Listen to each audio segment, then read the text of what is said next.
Welcome back mga kaaldab. Ito na naman po ang inyong lingkod, si Mr. Destiny.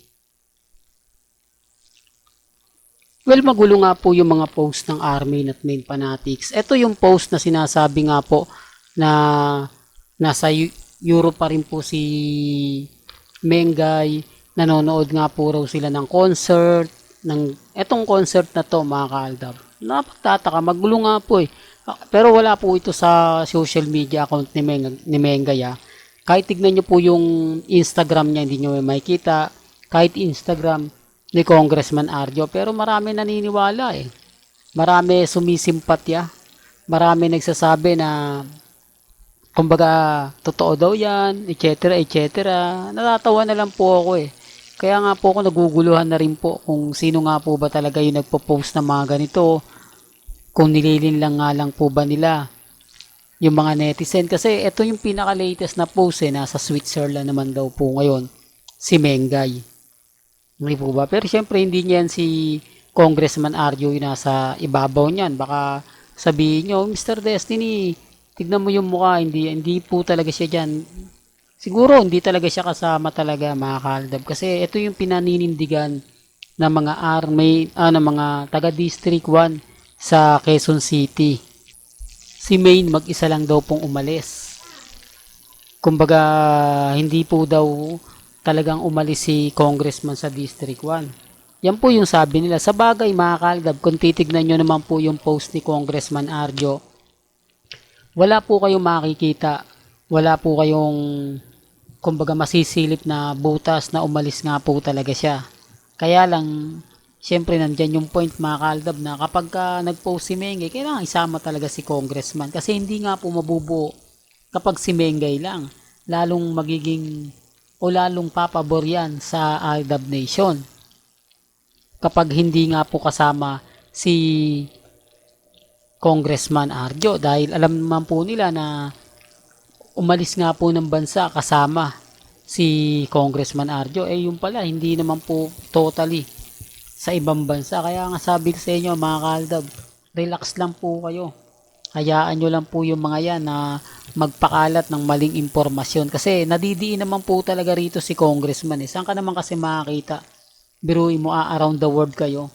Eto pagkatapos nyo yung Europe, nasa Switzerland naman. Although walang problema po sa pera. Hindi ko naman po pera yung ginagamit dyan. Kumbaga hindi ko naman sinasabing kaba ng bayan yan. Ang sa akin lang naman po, mapapaisip naman po talaga kayo kung sino nga po ba talaga yung nagsasabi ng totoo at fake news lang. Kasi magulo nga po talaga yung update.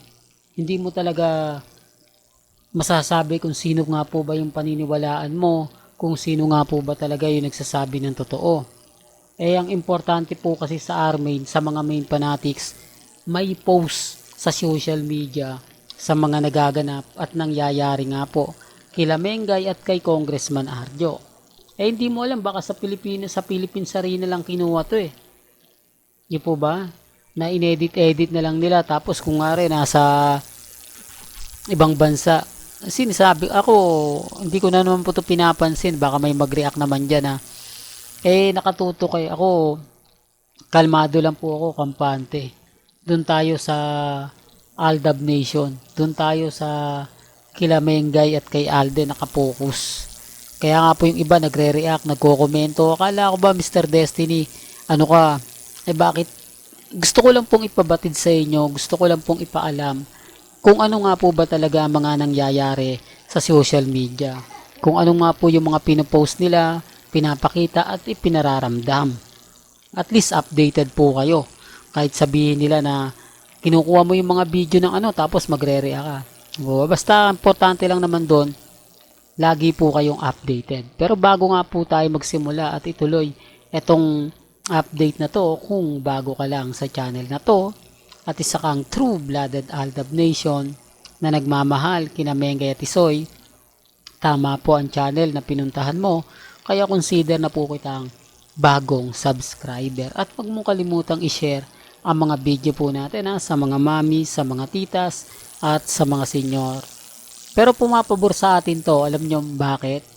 Kasi habang tumatagal po si Mengay sa ibang bansa, habang tumatagal po siya sa USA, umaayon po sa atin. Kasi sabi nga po ng iba, kung ulitin ko lang po hindi magtatagal si Maine. Magbabakasyon yan ng mga 3-4 na araw. Uwi na yan sa Pilipinas kasi ang Itbulaga hindi pwedeng mawala si Mengay na matagal. Ang Itbulaga kailangan si Mengay kasi siya lang naman talaga yung pinaka makulit, masasabi mong hyper na hyper pagdating sa Itbulaga. Kaya imposible. Ganyan po yung pambaba sa akin.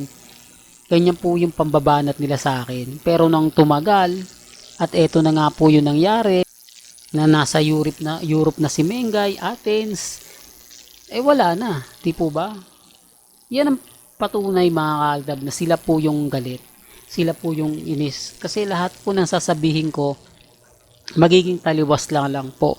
Tapos sinasabi nila, hindi, gusto mo lang dumami subscriber mo, followers mo, o subscriber mo, tsaka mga viewers mo. Remind ko lang po, ang viewers ko, pasensya na po kayo kung nakukulitan kayo sa akin. Para lang klaro, para lang po sa mga dumadaan at bumibisita. Wala po akong nakukuwang bagong subscriber 2020 hanggang 2024. Lahat po ng subscriber ni Mr. Destiny, lahat po ng mga sumusuporta kay Mr. Destiny, ito po is since 2015. Wala po akong makukuwang subscriber at viewers ng 2024. Remind ko lang po, puro mura nga po inaabot ko bakit kukunin ko pa po sila? Bakit magsasubscribe pa po sila sa akin? Sinasabi na nga po nila, number 1 fake news daw po ako.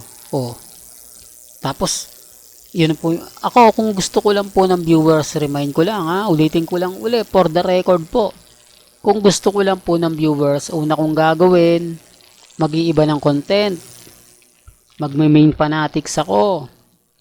Mag-Alden fanatics ako. Magpo-post ako lagi araw-araw ng may 10 kay Mengay, kay Congressman Arjo, kay Alden. Tapos yung mga ibang sikat na artista pa.